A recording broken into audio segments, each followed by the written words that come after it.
Okay, let's do an example about finding an absolute max and min of a function of two variables, but using the Lagrange multiplier method.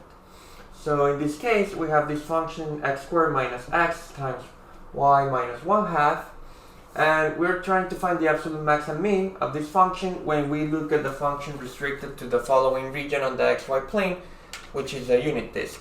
So here you have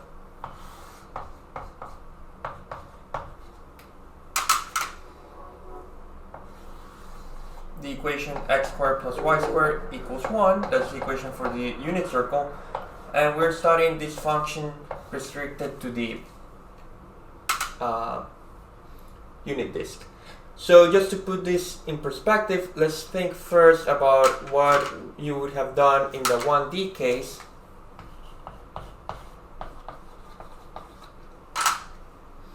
Well, in that situation, you had a function of one variable, which is y equals f of x, and you would be given an interval, maybe here from a to b,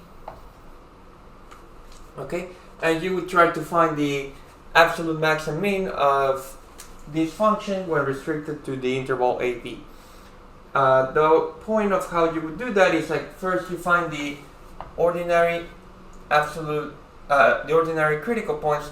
Maybe there's one here, there could be like one here. So you first find the critical points.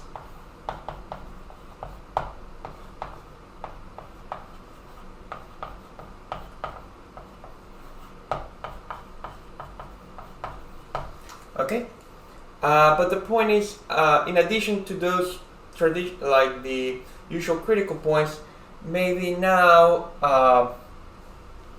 you get artificially new max and min because you are restricting the domain of the function.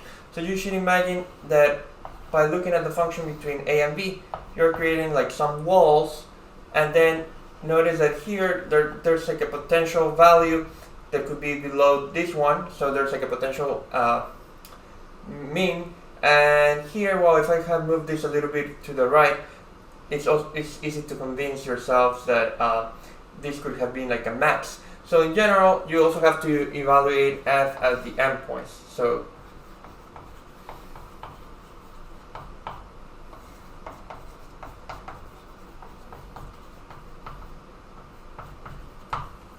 now, for the perspective of this problem, so for the 2D case, when you have a function of two variables, what happens is the following. Now you have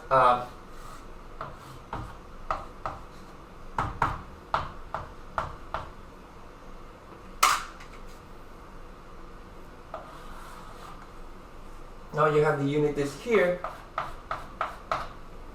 And again, the graph of the function looks like a surface or a membrane, so you have like the graph doing its thing upstairs.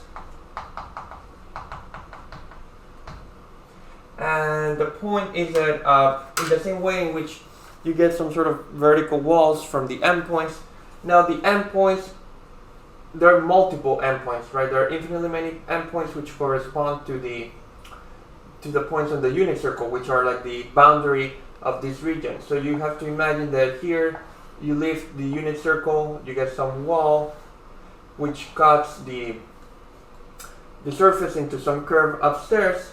And so in addition to the traditional critical points, which you still need to find, maybe there was like a critical point here, you also have to study the function at the boundary, meaning at the unit circle. So what you have to do now, and I'll show you in a moment how this is supposed to go. So find usual critical points.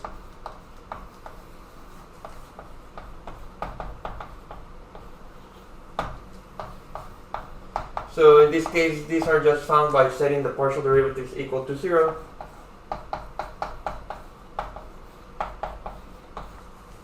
But in addition to that, you also have to study the function f when restricted to the boundary. So now study f when restricted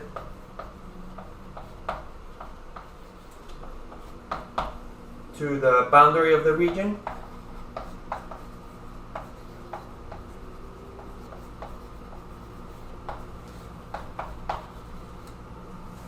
And that the point of that is that in many cases this can be done as a Lagrange multiplier problem.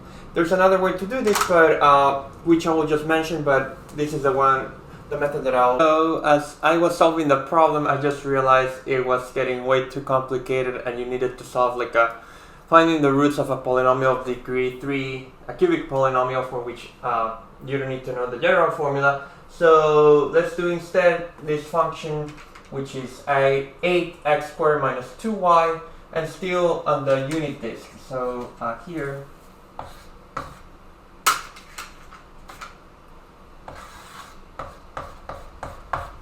we're still studying the function on the unit disk.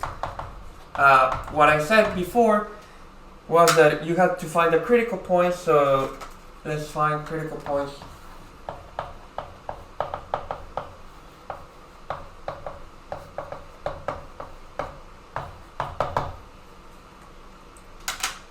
These are just obtained by setting the partial derivatives equal to 0.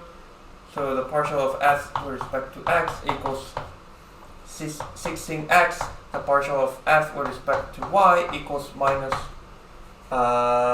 let's call this, so let's make this function minus 2y squared. Minus 4y. Okay? And so the only way for this to be 0, right, is this has to be 0, this has to be 0, so x has to be 0, and y has to be 0. So the only critical point that you find via the traditional method is the origin. Okay, 0, 0.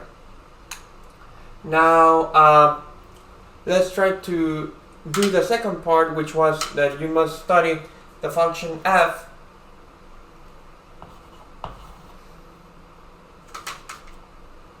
So you study f on the boundary or on the unit circle.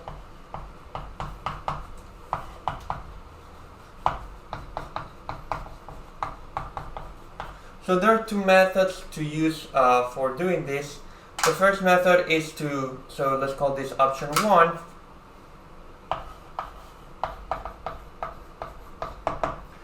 Well, you can use the equation of the circle to solve for one of the variables. So you can say, for example, that y equals plus or minus root of 1 minus x squared.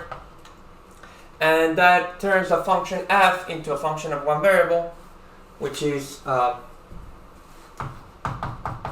one that you get by substituting y with that expression. And so you get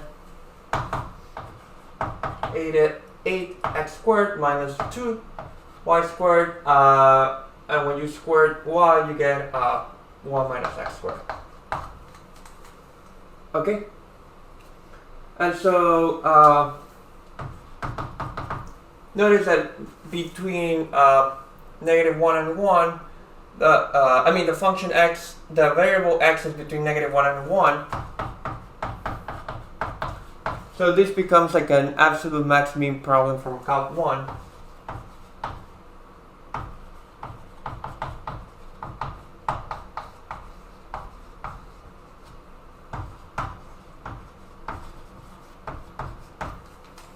But that's okay, but that's not that interesting for us for today. What we want to do is analyze this from the point of view of the Lagrange multiplier problem. And so notice that if you call g of x, y, x squared plus y squared minus 1, right? The equation of the circle is precisely the equation g equals 0, right? And so you can think of f, so we're really studying f. Okay, another minor technical issue. what I was saying is that we have this function. We were now studying it on the unit circle, which has equation x squared plus y squared minus 1 equals 0. So you're really analyzing this function f restricted to g. So this is like a constraint problem. And so this is the same as a Lagrange multiplier problem. And so remember that for Lagrange multiplier problems, what you need to do is solve the equation gradient of f equals lambda gradient of g. The gradient of f is 16x minus 4y, and this is lambda gradient of g, which is 2x to y. And that gives you a system of equations which is 16x equals 2 lambda x minus 4y equals 2 lambda y. And then remember, you also have to take into account the constraint, which you can write as x squared plus y squared equals 1. Now we start solving the system. You can use the first equation to say that 16x minus 2 lambda x equals 0. So if you factorize 2x, that gives you 2x times 8 minus lambda equals 0. So that gives you two cases. One where, let's do it here.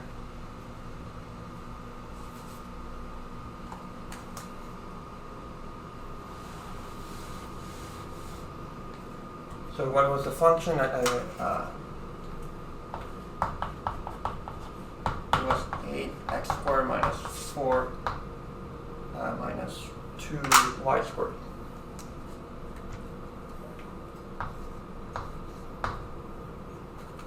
Okay?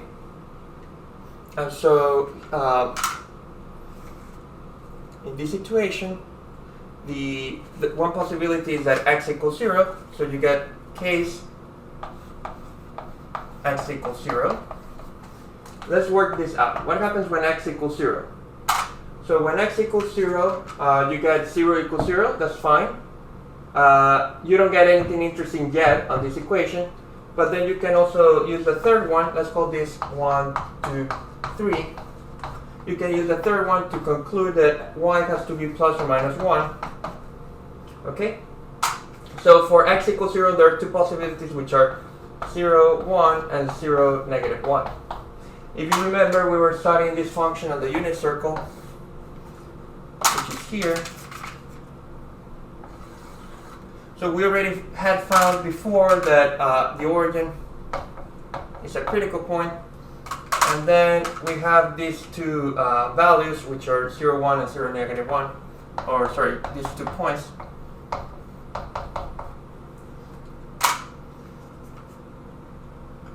And the other possibility that we get here is that lambda equals 8.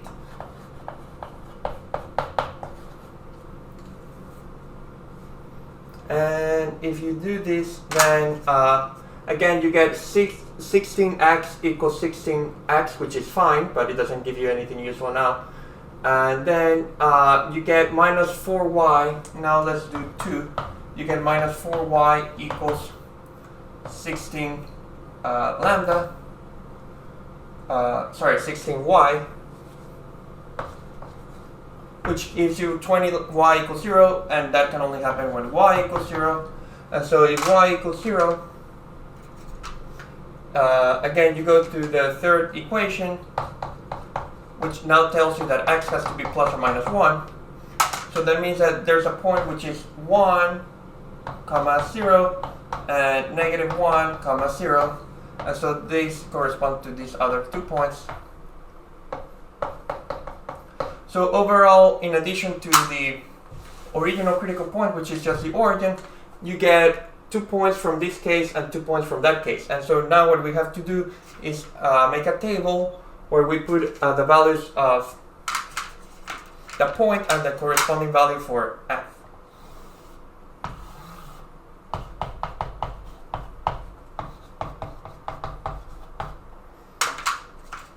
So at the origin, the value of f is 0, at 0, 1 and 0, negative 1, the value of f is negative 2, and at 1, 0 and negative 1, 0, the value of f is 8. So what you would say is that these 2 points yield an absolute mean, and these 2 points yield an absolute max. So the origin could have corresponded to a local max, local mean, or a saddle point, but with respect to once you restrict it to this region, it won't be the highest or smallest value that a function can take.